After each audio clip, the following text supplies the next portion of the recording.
मनोज जरांगे पाटील अगदी थोड्याच वेळात आपली भूमिका स्पष्ट करणार आहेत। दुपारी 2 वाजता म्हणजे बरोबर अर्ध्या तासानंतर ते आपली भूमिका मांडणार आहेत।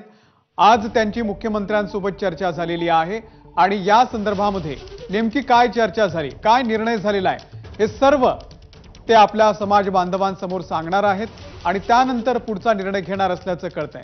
दुपारी 2 वाजता ते वाशीमध्ये आपल्या या सर्व समाज बांधवांसमोर, आंदोलनकर्त्यांसमोर मुख्यमंत्र्यांसोबत नेमकी काय चर्चा झालेली आहे ते सांगतायत।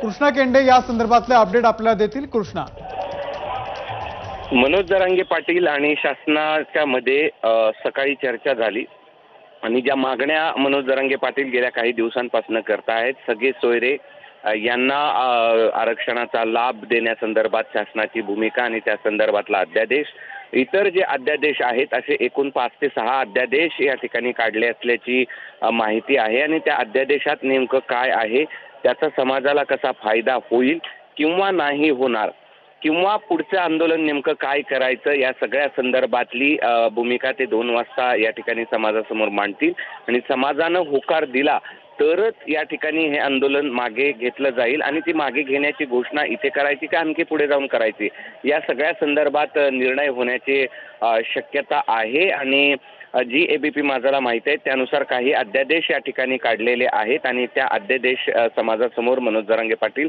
हे दुपारी 2 वाजता मांडतील। काही वेळापूर्वीच ते मांडणार होते, मात्र साऊंड सिस्टीम नाही आणि इथे मोठ्या प्रमाणावरती मराठा जनसमुदाय एकत्र आल्यामुळे त्यांच्यापर्यंत आवाज पोहोचत नसल्याने साऊंडची व्यवस्था करण्यासाठीचा हा वेळ दिलेला आहे। दुपारी 2 वाजता ते पुन्हा मराठा बांधवाशी संवाद साधून शासनाने जे त्यांच्याकडे अध्यादेश दिले आहेत त्याचं वाचन समाजासमोर करतील।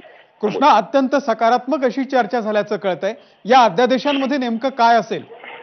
हे अध्यादेश मी जसं सांगितलं तसं त्यांच्या ज्या मागण्या आहेत 3 गोष्टीवरती त्यांचा हे सगळं आंदोलन अडलेलं होतं आणि त्यातली मुख्य गोष्ट जी होती ती सगळे सोयरे आणि त्या संदर्भातच शासनानं निर्णय घेतलेला आहे। मात्र तो निर्णय नेमका काय आहे, त्या अध्यादेशात नेमकं काय आहे ते आत्ता तरी केवळ मनोज जरांगे पाटील आणि प्रशासनालाच माहिती आहे आणि ते समाजासमोर ते मांडतील आणि जी माहिती मिळते आहे त्यानुसार सकारात्मक चर्चा झाली आहे आणि ती सकारात्मक चर्चा या ठिकाणी समाजासमोर मांडली जाईल आणि जर समाज सकारात्मक त्यासाठी असेल तरच या आंदोलनाची पुढची भूमिका ही ठरवली जाईल, अन्यथा पुढे जायचं की नाही जायचं हा देखील निर्णय काही वेळात होण्याची शक्यता आहे।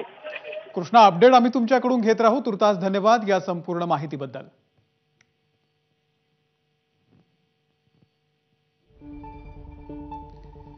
तर मनोज जरांगे पाटील